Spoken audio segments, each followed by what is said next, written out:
Hola, buenas tardes. ¿Se me escucha? Buenas Sí, tardes, profe, sí se escucha. Bueno, muchas gracias. Bueno, buenas tardes a todos y a todas. Bueno, hoy vamos a terminar el módulo que hemos denominado modelos precapitalistas, con un trabajo también del autor que venimos transitando, Douglas North, este neoinstitucionalista historiador, que de alguna manera trata de explicar las falencias de la teoría económica clásica aplicado a la historia para los temas del desarrollo económico. El trabajo que vamos a ver hoy es un paper del autor que lo realiza junto con William Zulmiller y Barry Weinglass. Nunca me sale Weinglass. Muy irlandés. Sobre que se denomina orden, desorden y cambio económico, Latinoamérica versus América del Norte. Este trabajo, los autores de este trabajo se proponen demostrar, mediante un estudio de tipo comparativo, donde van a comparar los procesos de independencia de Estados Unidos en el siglo XVIII y de América Latina en el siglo XIX, la importancia que habría tenido una cultura política preexistente basada en la participación y en el bajo protagonismo de la metrópolis, en este caso la corona británica, en el caso de las colonias de América del Norte y en el caso de las colonias de América del Sur, sería la corona portuguesa y la corona española. Como factor, digamos, cuál es el protagonismo de esta relación biunívoca entre corona y metrópoli para, como factor de éxito una vez lograda la independencia. Como todos sabemos, el norte de América, conocido como Norteamérica, está compuesto por Estados Unidos y Canadá, que fueron antiguamente colonias españolas y colonias francesas, en el caso de Canadá y una parte de Estados Unidos. Luego, con los procesos de constitución de los estados nacionales y la región, a través de los procesos de independencia, se van a formar estos dos estados, estas dos naciones, en donde hemos visto que a lo largo de la historia del capitalismo del siglo XVIII, en que se van a producir estos fenómenos de independencia, en el caso de América del Norte, se va a producir un desarrollo económico de mayor importancia y de relativa importancia a nivel global, mayor que el que hemos tenido nosotros en América del Sur. Entonces aparece Norteamérica como una región desarrollada y América del Sur, donde nos toca vivir nosotros, en el caso de Argentina, como países subdesarrollados, o lo que se conoce como diría Emmanuel Huntington, en su teoría del mundo, teoría global mundo, como centro y periferia. O sea, nosotros los países dependientes, con economía dependiente, como la nuestra, seríamos la periferia y los países centrales serían los países que han logrado un desarrollo más que todo industrial y que han sido vanguardia en el desarrollo tecnológico tan importante para atravesar la primera, la segunda, la tercera y la cuarta revolución económica a lo largo de la historia. Entonces, en este sentido, lo que trata de hacer Douglas North y sus compañeros su compañero de estudio en este trabajo es marcar la importancia que tienen los sistemas democráticos, en el cual, según el autor, se encuentran mejor anclados o acentuados en Estados Unidos que en Latinoamérica a lo largo de su historia. Y dice que este anclaje del sistema democrático es lo que le ha permitido a los países del norte desarrollarse en una magnitud, que les ha permitido un marco institucional de mayor orden. Entonces, él va, él va a tratar distintas categorías de análisis. O sea, las categorías analíticas que va a tratar Douglas North en este trabajo tienen que ver con el marco institucional. El marco institucional va a estar marcado por instituciones como son una política que en la democracia, atada a un concepto, a un concepto y una categoría analítica que viene de la sociología, que es el orden. Douglas North va a decir, y ya lo vamos a desarrollar en profundidad, que en los modelos democráticos es donde existe el orden, que es un orden de tipo consensuado y que esto parte de una cultura política compartida. Entonces acá aparecen estas otras dos categorías analíticas a tener en cuenta. Cultura política compartida y cultura política consensuada. Y dice que esta cultura compartida y consensuada habría actuado como un incentivo para la inversión y los negocios, permitiendo el liderazgo de Estados Unidos y el rezago de Latinoamérica. Entonces ustedes van a ver que el paper tiene 4 partes. Entonces yo voy a tratar de hacer una síntesis de lectura para que ustedes puedan hacer una lectura ordenada del tema. En la primera parte, él va a hacer un desarrollo teórico y va a tratar de desarrollar lo que se denomina una teoría del orden y el desorden político. Esta categoría de análisis de orden y desorden político viene del área data y entre los autores más prestigiosos que pudieron desarrollar esta teoría podemos destacar a Carl Smith al principio del siglo XX, en donde Carl Smith, en el surgimiento del nazismo alemán como proceso de irrupción frente a una democracia fallida. Recordemos Alemania, cómo nace el nazismo, el fascismo en Alemania y en Italia, junto con Mussolini. Son procesos que surgen de un anclazo de fracaso económico y social. Pero lo que está viendo Carl Smith están las relaciones sociales entre los individuos de una sociedad, llevándolo a términos de teoría económica, podríamos decir las unidades económicas, es decir, cómo se mueve el Estado, cómo se mueve la familia y cómo se mueven los empresarios dentro de una asignación de recursos que tendría que ser lo más equitativa posible para preservar el orden democrático, y cuando esto no sucede, dice Carl Smith, se producen dicotomías y asimetrías sociales en la sociedad, es decir, la distribución del ingreso. Se hace más inequitativa, se hace más desigual. Por lo tanto, la gente, los sectores sociales desclasados, van a amenazar a los sectores sociales que detentan cierta posición económica. Es decir, ahí cuando se va a producir el desorden. El desorden se va a producir, dice Carl Smith, cuando la gente comienza a temer por su vida, por su seguridad individual, por la seguridad y el futuro de su familia, que está asociado a lo económico, a lo económico, circunstancial de la coyuntura, al crecimiento social o el ascenso social que pueda tener su familia, sus hijos, sus nietos, y lo que se conoce como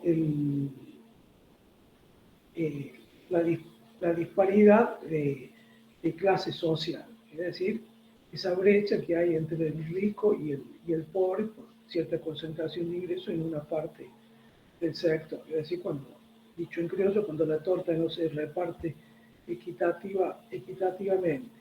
Entonces Carmen va a decir que se teme, el desorden se va a producir cuando, cuando se teme por la vida o la seguridad personal, por la seguridad y el progreso de la familia en la escala social y seguridad y en lo económico, y cuando, cuando se teme por los derechos de propiedad individual.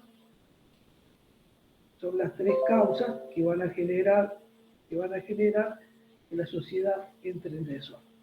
Cualquier parecido con la realidad actual que estamos viviendo esta semana no es pura casualidad. Se debe también a estas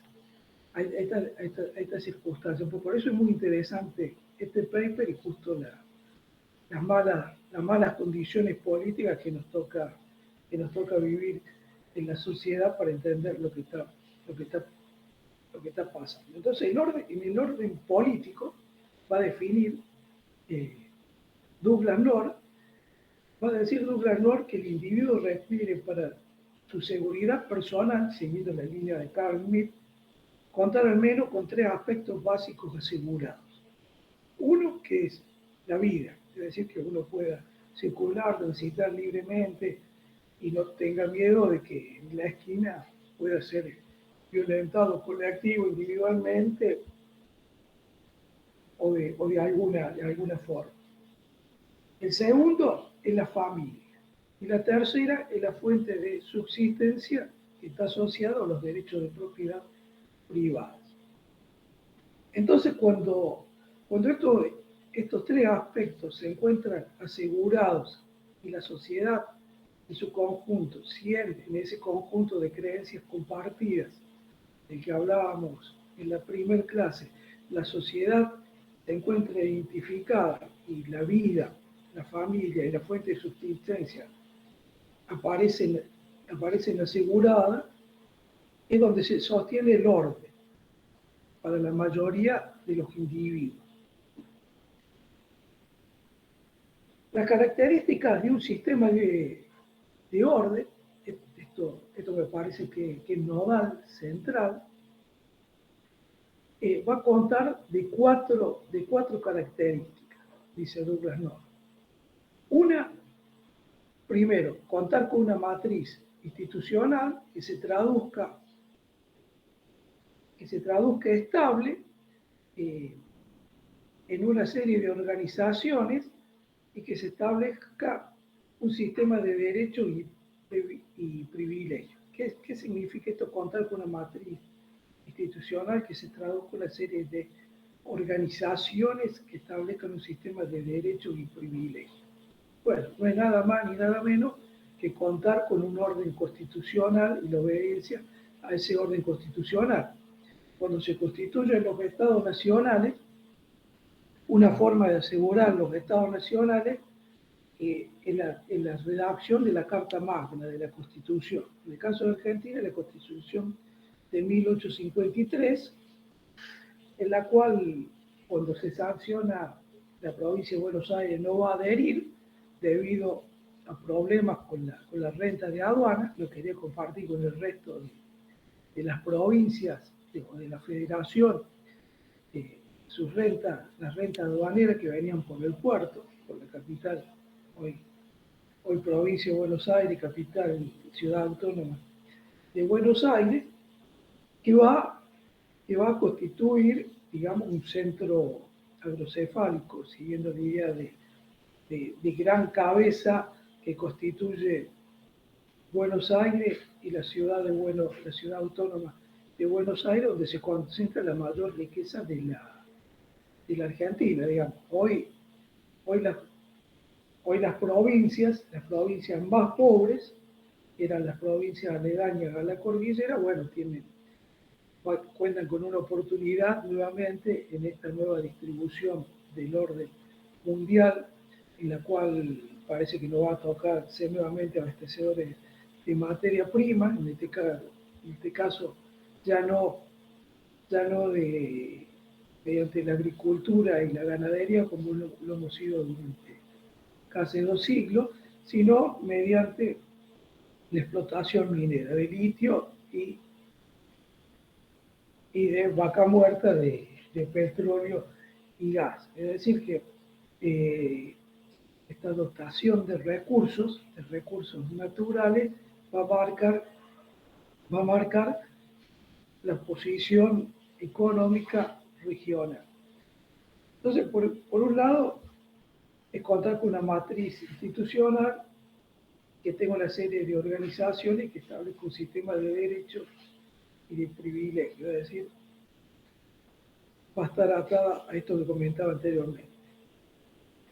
El segundo punto que va a decir Douglas North es tener una estructura estable de relaciones de intercambio, tanto en los mercados políticos como económicos. Acá empieza, digamos, lo más interesante de Douglas North, que va a hablar de mercados políticos como económicos, es decir, va a tratar a la política como un mercado en donde va a aparecer una oferta política que, que tiene, y la política y la oferta política más aceptable en el mercado electoral, en el caso de la democracia, que es a donde le establece el orden, el orden político, se va a tener que traducir en una serie de organizaciones e instituciones en donde se establezca este sistema de derechos,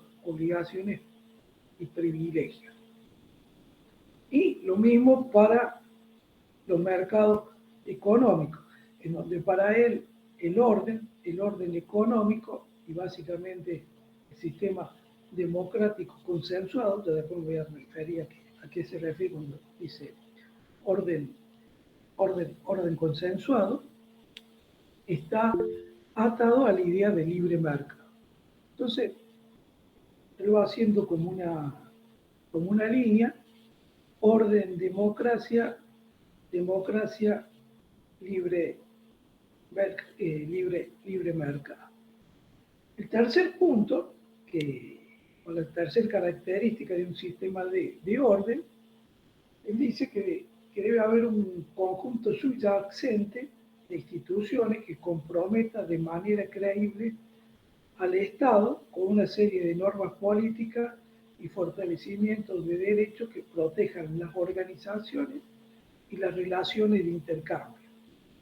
En este caso es vital que la gente crea y respete las fuerzas de seguridad y el orden jurídico a través del sistema institucional jurídico. Si la gente no cree en la justicia o la justicia no es imparcial, sino que medie siempre a favor de los poderosos, y la gente deja de comprometerse y respetar. Y lo mismo va a pasar cuando la gente no confía en sus fuerzas de seguridad, que son la garante del orden, esto que decía Marx, el Estado como instrumento de dominación, es decir, el poder coercitivo que tiene el Estado, el único que puede ejercer poder coercitivo para mantener el orden en la sociedad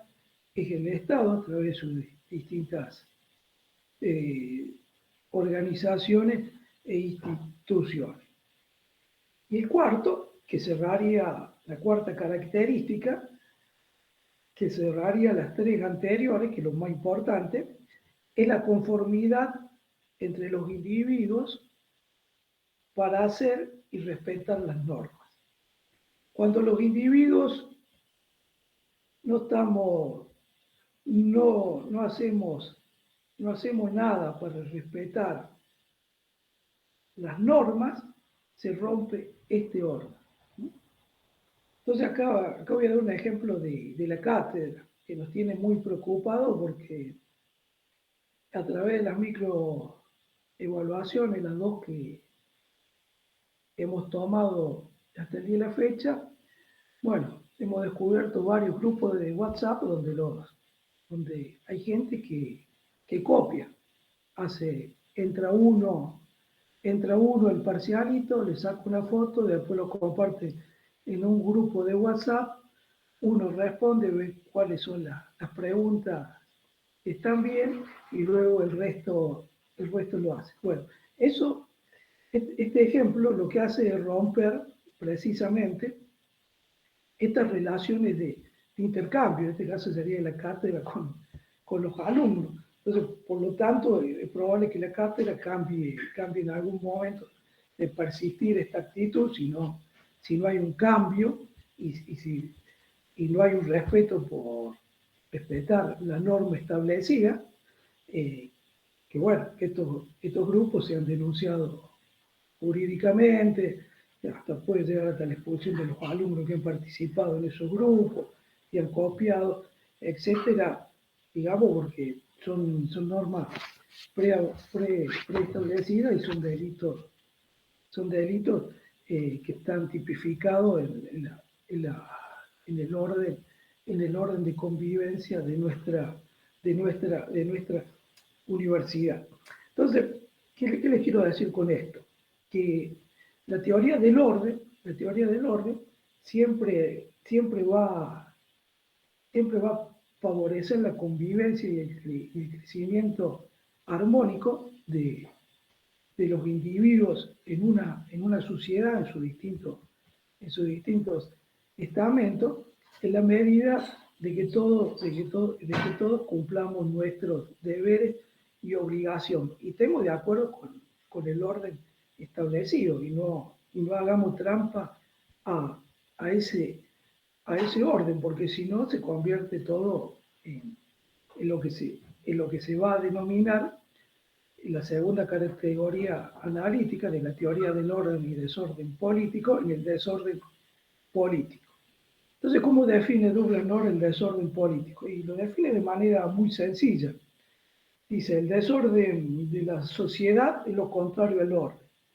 Es decir, se manifiesta cuando la mayoría de los individuos temen por su vida, su familia y su fuente de subsistencia o riquezas. Y acá me voy a detener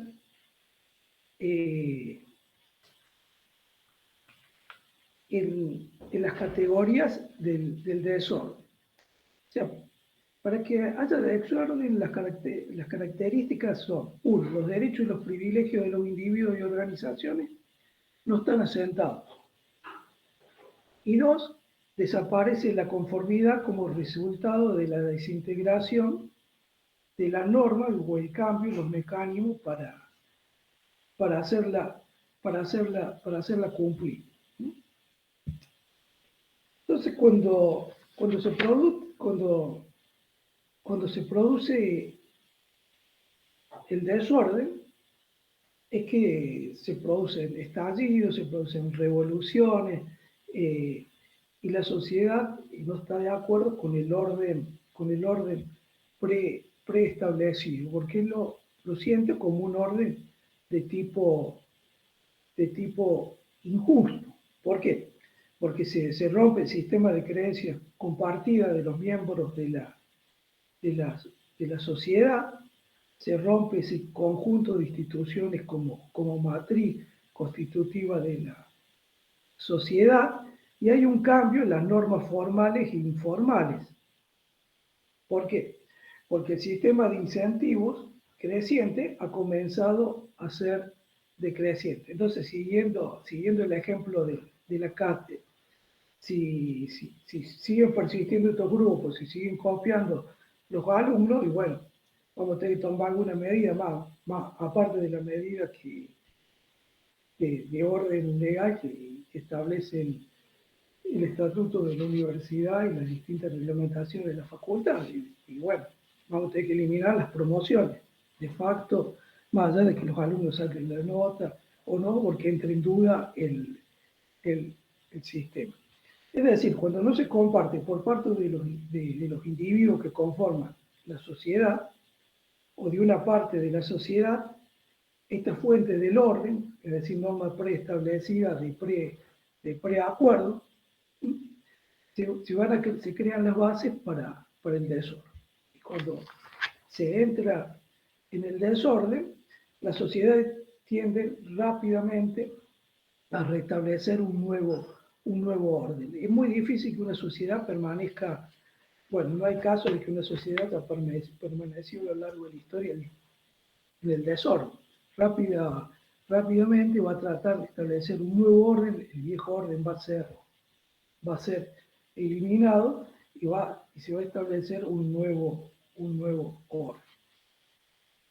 Para esto, Douglas North va a establecer un conjunto de proposiciones teóricas. Esto es muy importante que ustedes lo lean en el trabajo,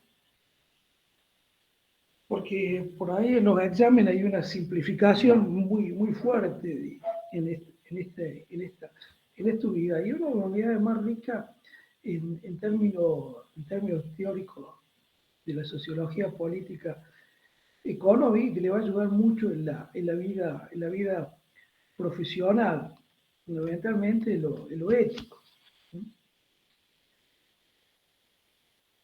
Y él va que son las diferentes posiciones teóricas del orden político. Entonces, Douglas North va a decir que hay dos bases de orden político. Una que es la de base consensual, de política consensual, y otra que él va a denominar de base autoritaria. De base política consensual, es decir, la primera que nombré, este tipo de gobiernos tienden a ser democráticos, dice, y a poseer, como ya lo hemos dicho, una economía de mercado.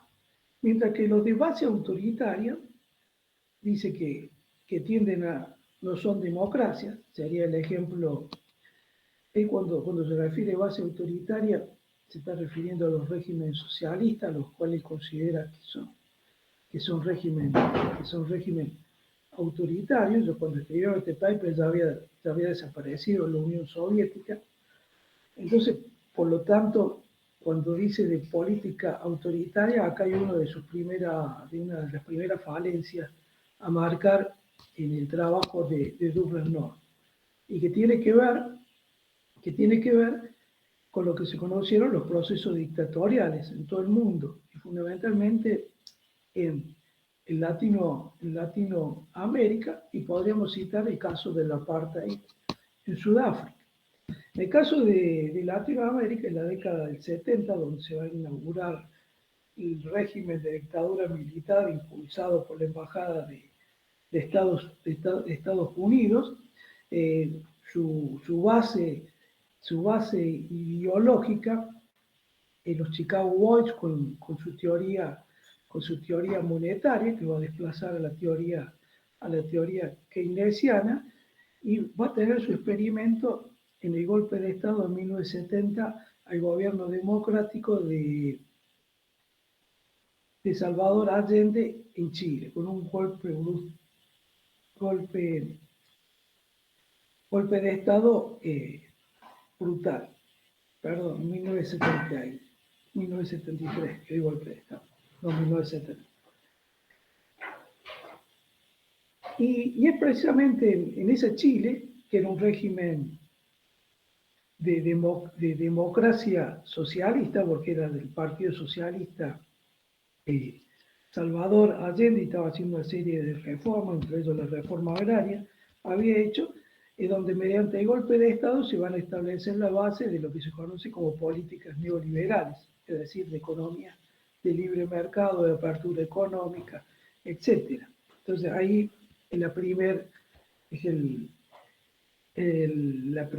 discrepancia que tenemos con Douglas North, que él dice que para que haya economía de mercado tiene que haber gobierno democrático, ¿no? En Latinoamérica, en el caso de Argentina, va a suceder lo mismo con el golpe de 1976, la apertura económica, el cambio de la identidad financiera, etcétera, y todo lo que se conoce como apertura y financiarización de la economía para llevar la economía neoliberal se va a dar bajo una dictadura militar. Y lo mismo sucede con el apartheid en África, que era un régimen en el cual participaban únicamente una minoría, que era el 10%, que los blancos tenían el gobierno, mientras que el 90% que era la negrura, los negros, no participaban en el gobierno, no tenían derecho a voto ni nada. Recién en el siglo XXI se rompió la parte y va a ganar la elección de Nelson Mandela, el primer presidente negro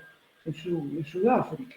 Y ahí también los Chicago Boys, la escuela monetaria con Milton Friedman pusieron las bases de una economía de mercado en, en Sudáfrica. Y así podríamos seguir con varios ejemplos. Entonces, una mentira, o al menos no es demostrable, no vamos a decir mentira, no es demostrable empíricamente que únicamente una economía de mercado pueda crecer dentro del orden democrático. La historia demuestra que no.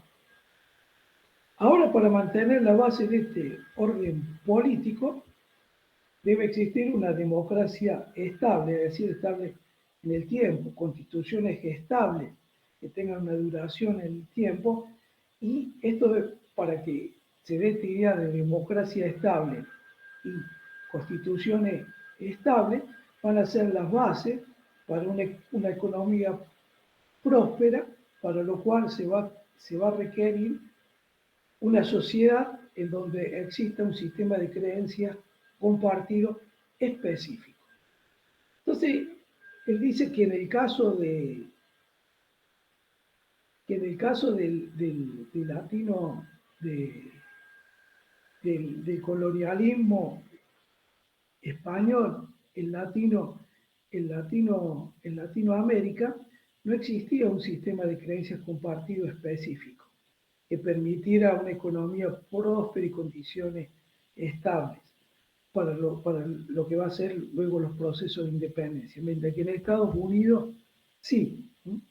Y en el caso, trayéndolo a la actualidad, es muy difícil que se pueda dar, por ejemplo, en el caso de Argentina o Brasil, que le pasó también con Bolsonaro, o el mismo Estados Unidos, con Donald Trump, eh, que se pueda crear un sistema de creencias compartido específico donde la sociedad parece partida, dividida por la mitad con ideas asimétricas. Bueno, ahora parece dividida entre la sociedad argentina, por lo cual estaríamos, siguiendo la lectura de Douglas North, muy lejos de mantener un sistema de democracia estable, con constituciones estables y una economía próspera, porque no hay un sistema de creencias compartida. Entonces, un partido político dice A, el otro dice B, uno dice blanco, el otro dice negro. Entonces, no hay un acuerdo político de hacia dónde va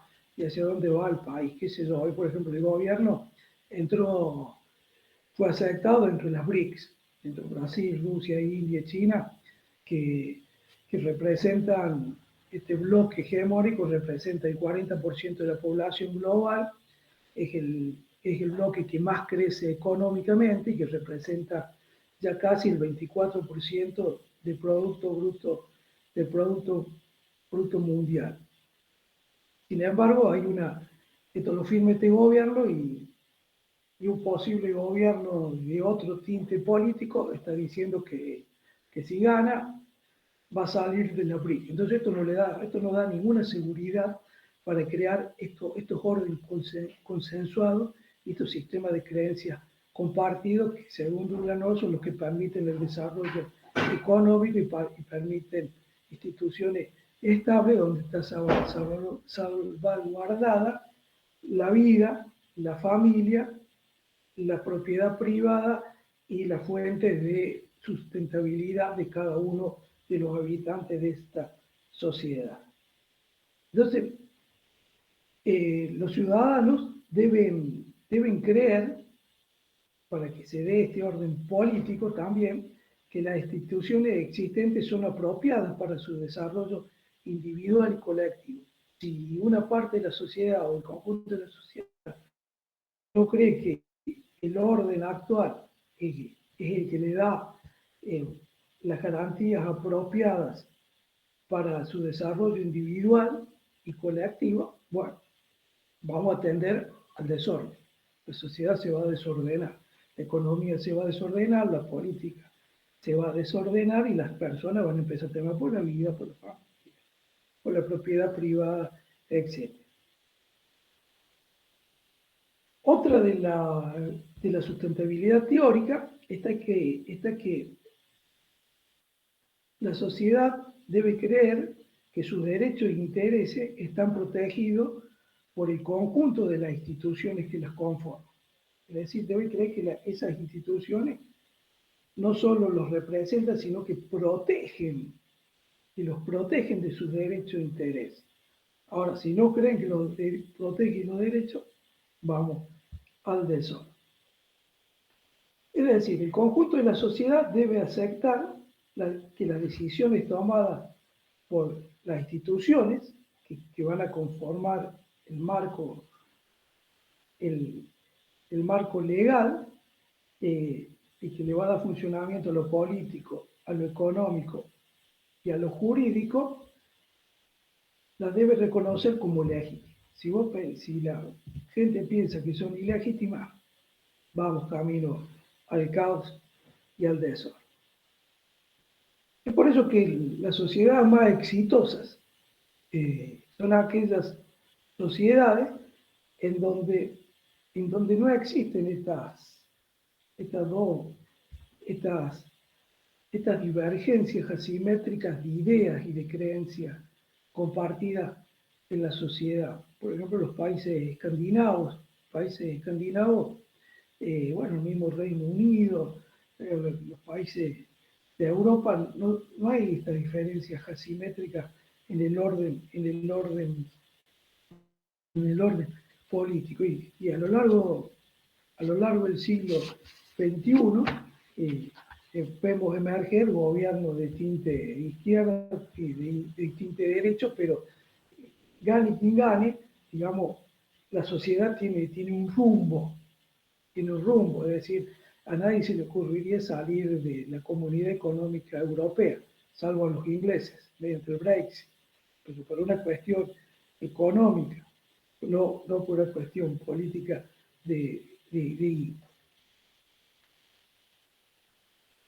y en estas sociedades exitosas son las que tienen las constituciones exitosas que limitan una constitución, digamos, para de una norma exitosa, si limita el ámbito de la política. Es decir, que la constitución por sí sola norma y regla, y la política o la clase política se debe alinear y debe ser succionada, diría Marx, por las instituciones.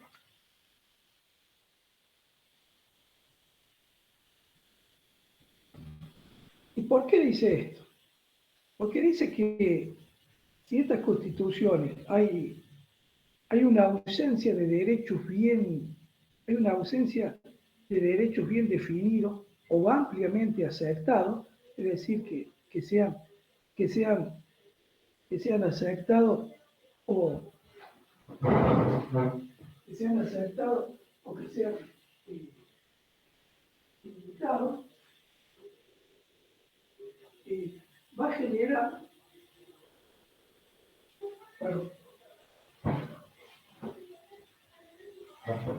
es decir, la ausencia de derechos bien definidos y ampliamente aceptados por la sociedad, combinado con una elevada relevancia de las decisiones políticas en juego, va a generar lo que él denomina capturas de renta por parte de alguien de la sociedad. Es decir, si los derechos de propiedad no están bien definidos, o los derechos de cualquier tipo, derechos de género, de identidad, no están bien definidos y ampliamente aceptados, en el caso que estén bien definidos y no están aceptados, la decisión política toma una relevancia mayor a la que está establecido en el orden jurídico. Entonces, es ahí donde las decisiones políticas van a generar una captura de renta. ¿Qué quiere decir una captura de renta? Que no se va a seguir la senda. Cuando habla de la senda, van a escuchar hablar mucho de la senda, es el camino en conjunto de creencias compartidas entre toda la sociedad. Entonces, va a producir una captura de renta de alguna parte de la sociedad que se va a ver beneficiada. Esto es muy importante que lo entiendan porque es la base de la teoría política.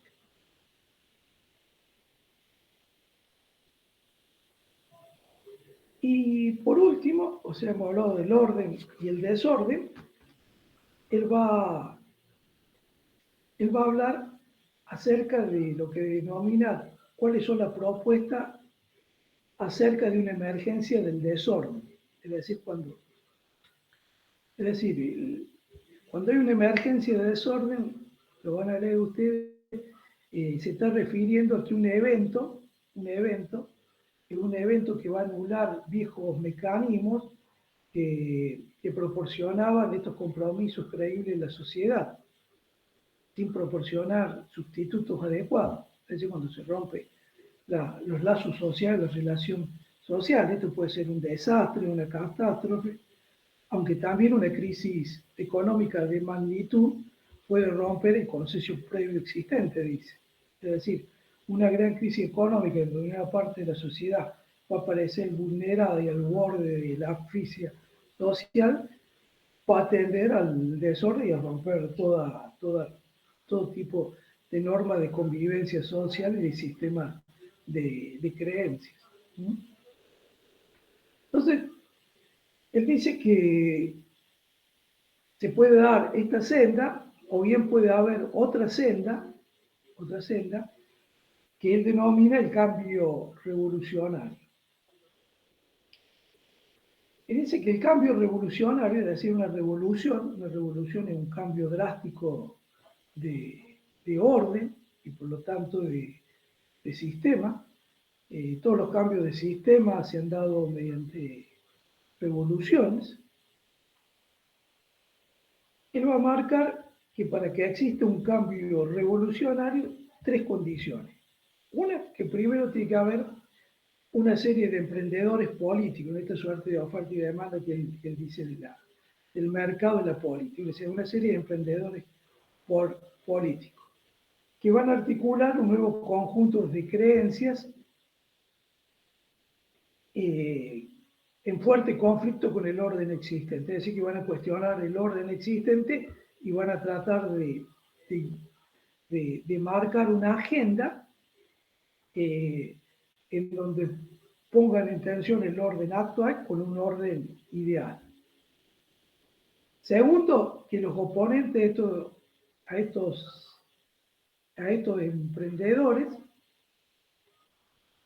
reaccionen y actúen de forma que convalidarían esas nuevas creencias como ciertas. Es decir, que el orden existente no tenga argumentos para rebatir lo que propone este nuevo conjunto de emprendedores políticos o revolucionarios. Y el tercero es que el resultado de un conjunto variado de creencias entre los decisores políticos que actúan como pivotes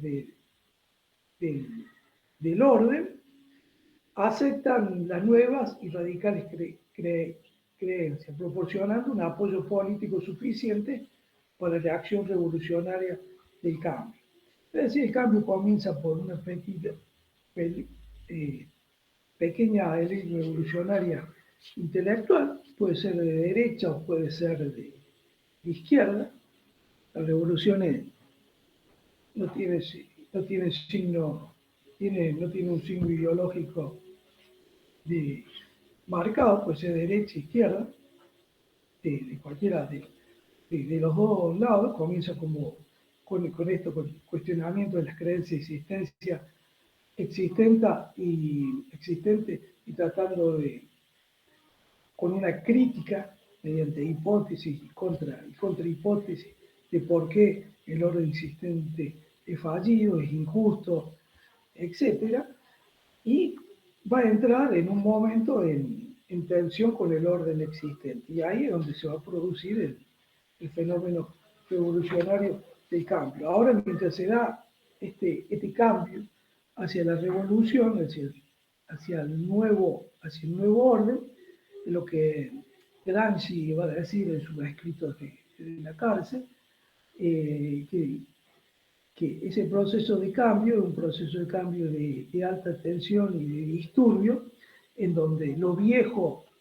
sistema no termina de morir y el nuevo no termina de nacer. Eso es la crisis, digamos, ahí es donde se produce la crisis. Entonces las sociedades que están en crisis están en proceso de cambio de un orden hacia un nuevo orden político. Bien, que dice Urlanov, si este orden no se da consensualmente, es decir, mediante la vía democrática, se dará revolucionariamente. ¿Por qué? Porque si el desorden persiste, algún tipo de solución encuentra, ya sea por derecha o por izquierda.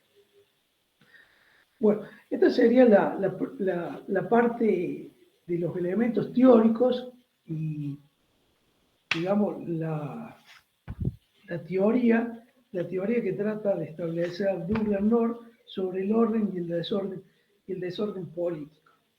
Entonces, en la segunda parte del trabajo es donde aparece un análisis comparativo. Entonces, él va a mostrar por qué el orden consensuado es importante en el desarrollo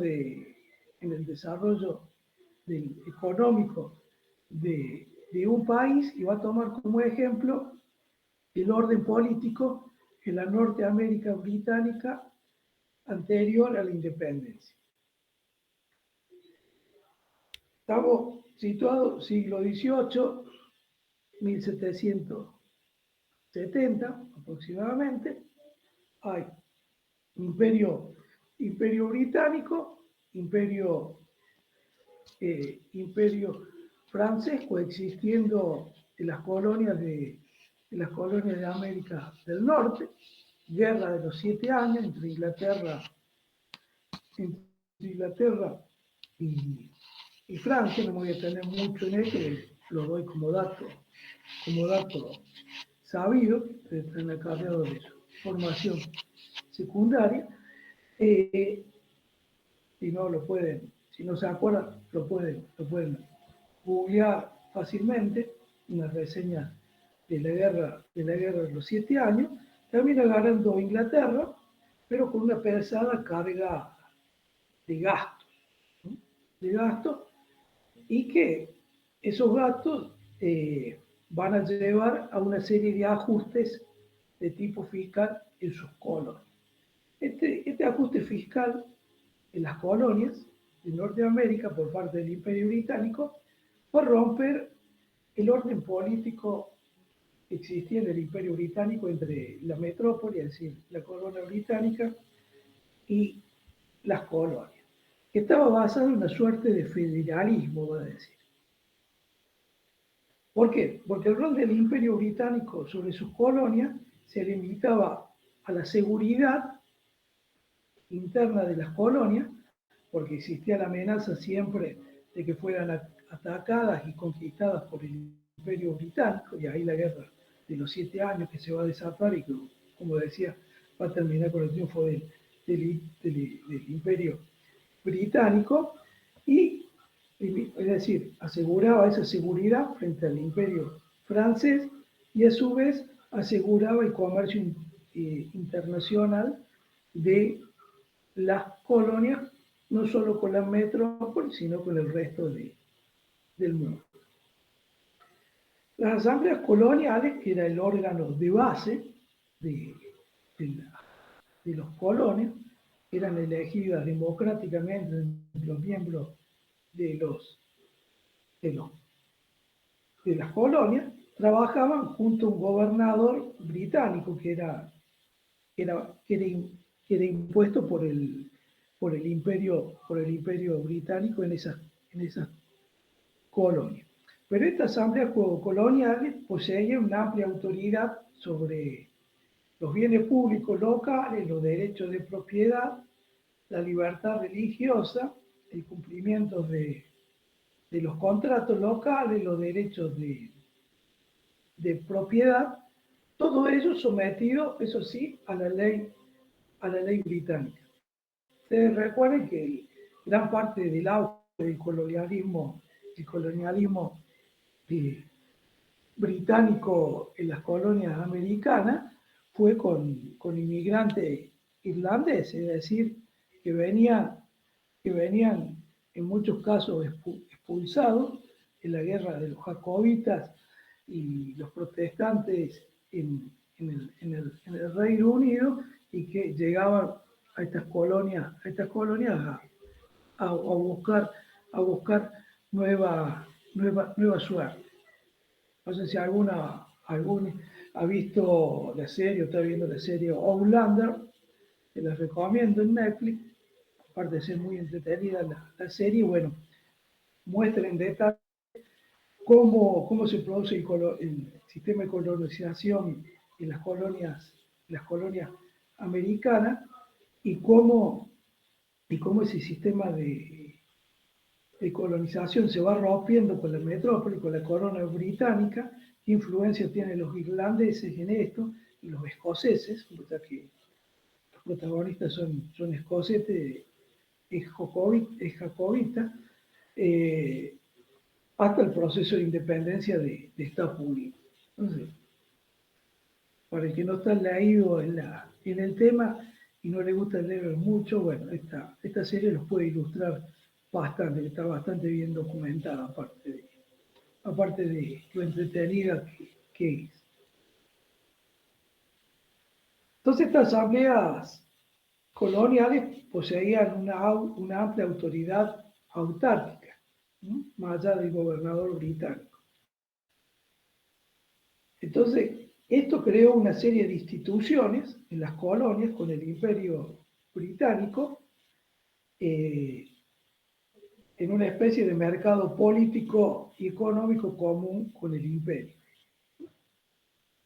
Todo esto se da en un proceso de constante, como les decía, de constante amenaza francesa sobre las colonias americanas. Entonces, cuando finaliza la Guerra de los 7 años, la corona británica queda muy escasa de recursos, ya no existe la amenaza ni la necesidad de brindar seguridad sobre las colonias británicas, y se comienza a romper este orden preestablecido. Entonces comienzan a grabar con una serie de impuestos que básicamente estaban basados en la importación, en la importación para las colonias, es decir, las exportaciones que realizaba la corona británica hacia sus colonias, y que van a terminar en el incidente que se conoce como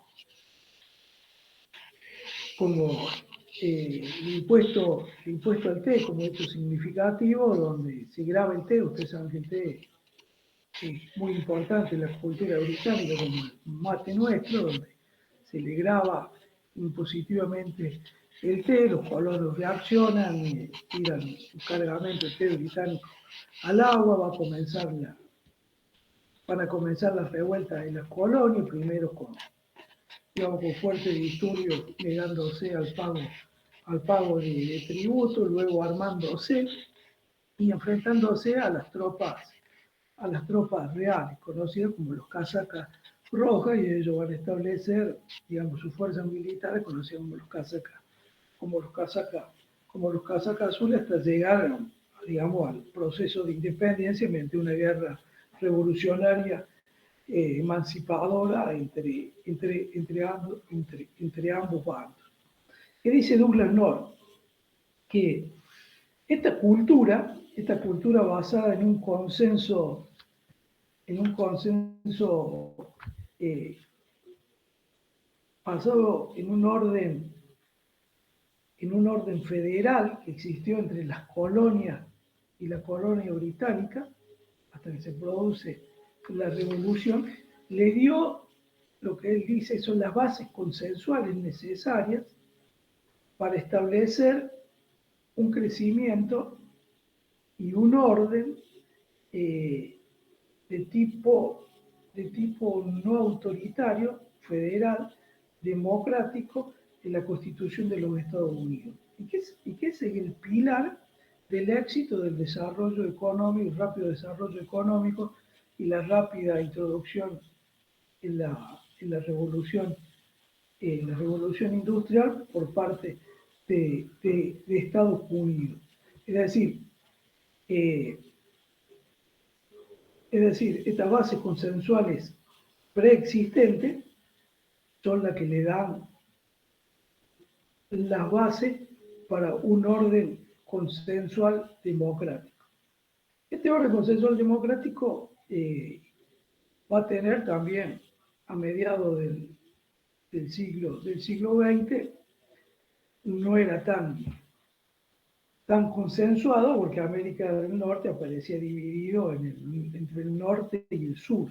El norte que tendía al industrialismo y el sur que eran grandes plantaciones eh, dedicadas a la producción primaria en este nuevo orden institucional, con grandes plantaciones de, de tabaco, de algodón, etcétera, que eran fundamentales para introducirse en la primera revolución económica, pero que eran altamente ineficientes y que requerían alto grado de esclavismo, lo cual hacía una sociedad dispar y que era contradictoria con las ideas de libertad. Por eso cuando George Washington es elegido presidente de Estados Unidos, va a declarar la abolición de la esclavitud de Estados Unidos, pero se va a mantener en el sur de Estados Unidos hasta lo que se va a conocer como la guerra de secesión entre el norte y el sur, entre los yanquis del norte, los azules, y los confederados del sur, los celestes. Donde van a ganar, lo voy a simplificar, la guerra de secesión también la damos que ustedes la saben, la guerra de cómo se unifican los Estados Unidos, el norte y el sur, la van a ganar los yanquis y el norte, ahí se va a eliminar definitivamente la esclavitud, a pesar de que va a persistir el racismo en el sur y hasta el día de hoy sigue existiendo el racismo, pero pasan a ser hombres libres los negros, dejan de ser esclavos, y esto ya va a permitir la unificación de los Estados Unidos como potencia. Es decir, necesito de esta guerra para establecer aún más un orden consensual que incluyera a la totalidad de la población, aunque con una preeminencia blanca, porque a lo largo de esa historia tenía un solo presidente negro, que fue Barack Obama. Lo que vino después Barack Obama fue un gobierno de derecha extrema como fue Donald Trump. Entonces, esta es la explicación que va dando Douglas North de la guerra del orden político en las colonias británicas, y luego se va a referir al orden político en las colonias del imperio español, anterior a la independencia. Como sabemos, el sistema colonial español no tuvo nada que ver con el sistema colonial que acabamos de describir, que es el sistema colonial británico. El sistema colonial español fue un sistema impuesto mediante conquista sobre civilizaciones preexistentes, era la maya, la inca, la diaguita, lo que quedaba de los pueblos originales, tehuelche, huarpe, en el norte, omas, diaguitas, comechingones, sanavirones, en la región centro, eh, mediante la conquista y la implantación de un nuevo orden basado en la espada y la cruz, como le gusta decir a Eduardo Galeano en la Benavirta de Latinoamérica, como su obra cumple. Entonces, este orden basado en la espada y la cruz impuso una nueva cultura. No hubo un orden consensuado en este sentido de convivencia con, con las poblaciones eh, originarias. En el caso de Estados Unidos tampoco hubo con las poblaciones originarias, salvo los comienzos del colonialismo, en donde sí hay una convivencia hasta el proceso de independencia, incluso hasta la guerra de secesión. Pero luego cuando va a comenzar lo que se conoce como la conquista del oeste, es decir, desde la frontera, desde el este de Estados Unidos, es decir, de la costa del Atlántico hasta la costa del Pacífico, mediante la línea del ferrocarril, que va a unir la costa este con la oeste, va a comenzar también un proceso de exterminio y de y de corrimiento de las poblaciones orígenes de esa época, que eran los comanches y los apaches, los pieles rojas, las tres tribus originarias de ahí. Pero lo de Latinoamérica no tiene parangón, porque a su vez fue un sistema de saqueo de una cultura mucho más avanzada que las que preexistían en Norteamérica antes de la colonización inglesa y británica. Entonces, este orden político del Imperio Español no estuvo basado en un sistema federal como el británico en las colonias del norte, sino que estuvo basado en un sistema de tipo unitario de la corona española. La corona española es la que fijaba las normas, las reglas, la que otorgaba los títulos, lo que designaba los virreyes y lo que designaba los miembros de los cabildos, y establecía las normas de intercambio comercial. Por su parte, el fundamento del sistema económico, al contrario del sistema económico en las colonias británicas, fue el monopolio de la corona española sobre todas sus colonias. Es decir, mientras que las colonias inglesas podían comerciar tanto con la colonia británica como con otros países, en el caso de la corona española, las colonias españolas solamente podían comerciar con la corona española, es decir, estaba prohibido el comercio con otras regiones del mundo. Esto se conoce como el monopolio de la corona española sobre el comercio. La pregunta de examen siempre hacemos los alumnos, dudan cuando uno sobre este tema, que es un tema que harto sabido, digamos, del monopolio español que sufrimos. Y esa fue una de las causas del caso de Latinoamérica, de las revoluciones de emancipación, romper precisamente con el monopolio del comercio, del comercio español, porque ya en el siglo XIX, donde se van a desarrollar los procesos de independencia en Latinoamérica, ya se había producido la Revolución Francesa, ya estábamos en plena Revolución Industrial, se había producido la independencia de Estados Unidos y se había establecido la Constitución de Estados Unidos, y las ideas de libre mercado fluían por el mundo, a tal punto que los ingleses consideraban que los ríos internos de los países constituían brazos del mar, y entonces que se podía navegar libremente por los ríos internos. Y ahí viene que, por ejemplo, el 20 de noviembre se festeja en Argentina la Vuelta de Obligado, que es cuando, bajo el gobierno de Rosa, se impide que una flota anglo-francesa intenta entrar por el río Paraná, comerciar libremente, sin pagar derechos de aduanas, con todas las poblaciones que rodeaban el río de la Plata y el río Paraná. Entonces básicamente, las guerras de independencia en Latinoamérica que se van a dar entre 1802 y 1898, digo 1802 porque la primera nación que se declara independiente va a ser Haití, donde la mayoría es negra y estaba gobernada y estaba bajo el dominio imperial francés. Y el último país que se va a liberar del imperio español en 1998 va a ser Cuba. Y dentro de esa línea de tiempo se van a producir todas las guerras de independencia, en donde Argentina se va a declarar su independencia en 1916. Entonces, este sistema de monopolio entre la corona española y sus colonias estaba basado en un sistema de flotas y galeones. ¿Qué era la flota? La flota eran los barcos mercantes que iban en línea y iban protegidos por un sistema de galeones. ¿Qué eran los galeones?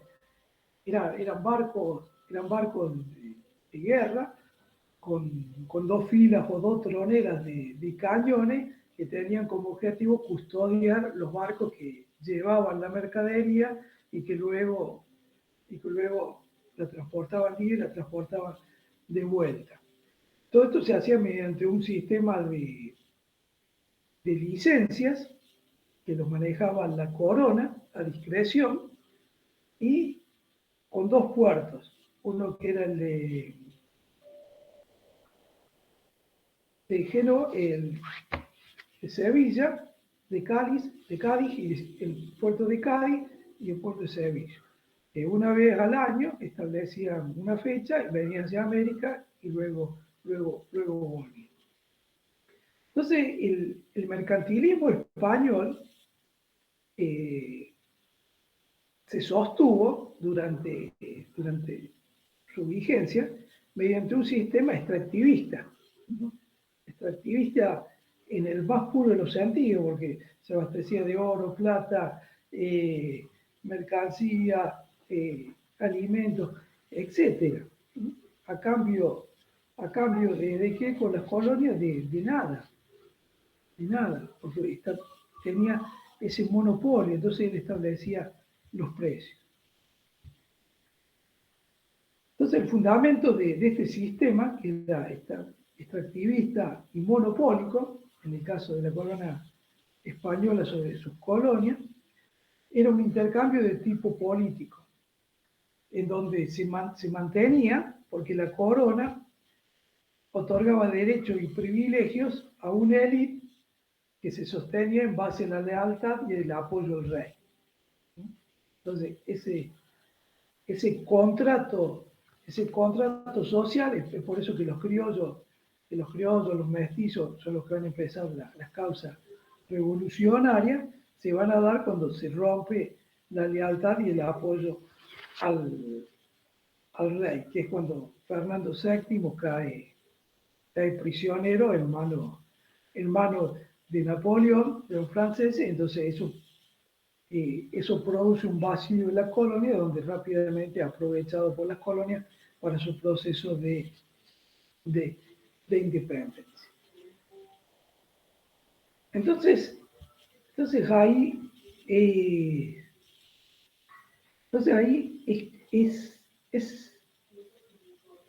tendríamos que, cuando ustedes hagan la lectura, en la tercera y cuarta parte, lo que hace Douglas North es una serie de observaciones relacionadas a los patrones que hemos visto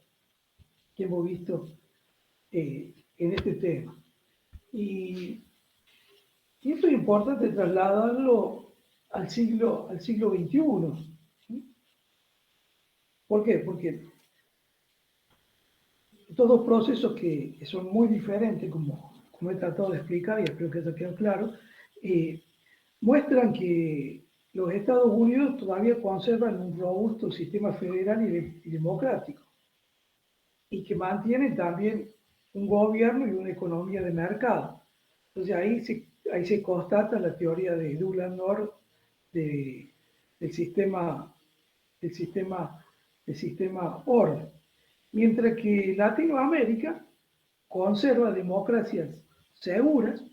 Nosotros vamos a cumplir 40 años de, de democracia, pero de forma incompleta, digamos, porque existen disparidades sociales, existen disparidades ideológicas, y por donde no hay una idea común todavía en los países y del rumbo que debe tomar Latinoamérica. Por eso cuando empecé la clase me refería a esto de que Argentina eh, fue incorporada a los BRICS y que una parte de la clase política dice que no, que si gana no va a entrar a los BRICS, que quiere seguir ligado a Occidente, a Estados Unidos.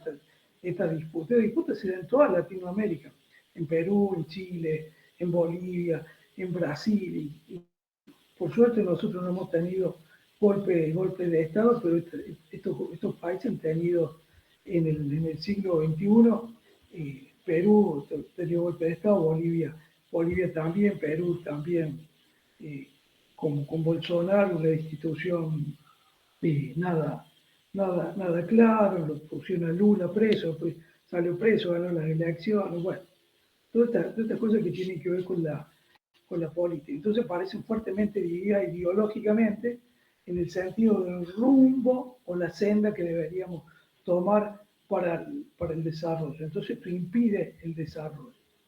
En el caso de Latinoamérica, eh, siguiendo a Douglas North, si estuviera vivo, falleció Douglas North, pero él diría que en el caso de Latinoamérica los derechos de los ciudadanos y de los mercados todavía parecen como cuestionados por una parte de la sociedad. O sea, no hay un acuerdo unívoco para esto. Y que aspectos importantes para el crecimiento económico todavía tienen resabios de ese viejo antiguo orden colonial. Y uno de ellos, me parece que es clave, que es el que está asociado a la tenencia y derecho de propiedad de la tierra, que todavía sigue generando conflictos capaces eh, de generar violencia. Cuando alguien habla de retenciones, bueno, los sectores del campo ponen en negrito el cielo, dicen que casi es confiscatorio. Eh, cuando la tierra, eh, cuando la tenencia de la tierra viene de un orden ancestral, en muchos casos de latifundio, que tiene su origen en el proceso de colonización de extensión de la pampa húmeda, de lo que se conoce como, en el caso de Argentina, como la conquista del desierto con Julio Argentino Roca, en donde esas tierras que se fueron ganando y se fueron expulsando a los mapuches, que se fueron a los tehuelches, a los huarpes, etcétera, de la Patagonia, para hacerla cultivable o zona ganadera, fueron repartidos entre los generales y parte del ejército que participó en esa guerra, no fueron repartidas en forma equitativa. Y esta parte de la tenencia de la tierra, esta visión constitutiva o que se llama, Marx le diría, la acumulación primaria de la tierra, es muy distinta del proceso de tenencia de la tierra en Estados Unidos. Estados Unidos, cuando decide extender esto que comentaba yo, la frontera, el dominio territorial de la frontera este al oeste, con lo que se va a conocer como la conquista del oeste o la teoría de Turner, por el autor que desarrolla esta teoría, en donde va a expulsar a las comunidades originarias, las tierras se van a entregar a los colonos que van acompañando este proceso, es decir, va el ejército primero, por atrás vienen los chinos poniendo el ferrocarril, la línea, y por atrás vienen los colonos estableciendo colonias. Y el reparto de tierra es equitativo. Esto permitió de la conquista del oeste de Estados Unidos se desarrolla todo el sistema agrícola. Todo el sistema agrícola y que le da una productividad muy alta por el sistema de granja de igual tamaño, lo cual nos permitió la constitución del latifundio y monopolio, que es la base de la expansión industrial. Ya vamos a ver en la próxima clase cuando veamos la revolución industrial inglesa, que una de la base principal de la revolución inglesa es la revolución de la agricultura. Y en esto tiene que ver mucho la tenencia de la tierra. Entonces en Latinoamérica no se dio este proceso. Entonces dio una alta concentración de la tierra y esto impidió una inequitativa y casi monopólica distribución de los recursos extraíbles de la tierra en el rol primario que le tocó a Latinoamérica como productor de materia prima en lo que se conoció como el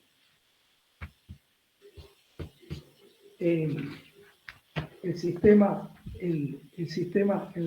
mundo de Washington, en donde en esta distribución Latinoamérica aparece como productor de materia prima, o la periferia, diría Gandhi, ¿no?, como productor de materia prima, y el centro, los países centrales, como productores de materia de manufactura. Y estas son las causas que impidieron el desarrollo en Latinoamérica, que nunca logramos desarrollarnos industrialmente, tecnológicamente, y siempre fuimos al rezago tecnológico. Esto es la visión esto es lo que nos brinda el trabajo de Douglass North, digamos, una aproximación a saber cuáles son las causas que impiden el desarrollo de Latinoamérica en este estudio comparativo que va a realizar con Estados Unidos. Entonces, esta unidad me parece clave para tenerla en cuenta para cuando veamos el desarrollo del capitalismo en América Latina, que el capitalismo en América Latina, que es otro bloque que tenemos en la materia, donde vemos el caso de Latinoamérica, porque Latinoamérica no se desarrolló y cuáles son las causas que impidieron el desarrollo e impiden el desarrollo en la actualidad. Bueno, no sé si hay preguntas, comentarios, si fui más o menos claro, si le hice más lío.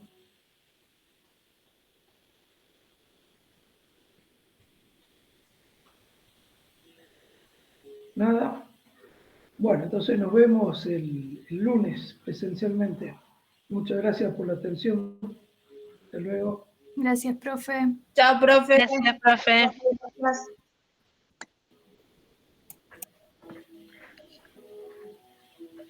Hola Mario, ¿qué haces? Hola, ¿qué hacen?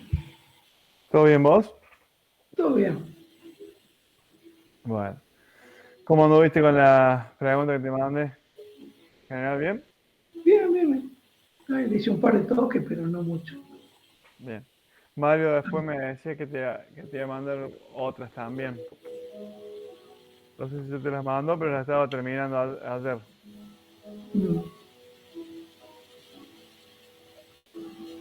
A ver que no te escucha. A ver, sube el volumen. Te escucho bajito. A ver, ¿ahí me escuchás mejor? A ver, ahora. ¿Ahí me escuchás mejor? Hola. Hola. A ver, Te escucho ahora. bien. Ah, ahora sí. Te escucho bien. Bien. ¿Se escuchaba en la clase bien? Sí, todo perfecto. Todo muy bien. Todo muy bien. Ahí anoté, no es asistencia, pero bueno, para la estadística, los chicos. Chao Tomás, chao chicos. Sí, a mí me queda acá, en esto. No te queda así, tal cual.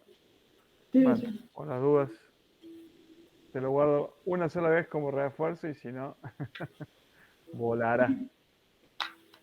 Sí, no hay que copiarla, listo. Está bien. Che, ¿qué te iba a decir? Bueno, muy buena la clase, bastante contundente con la info. Pero bueno, Douglas North es así. ¿Ah? Douglas North es así. Y sí.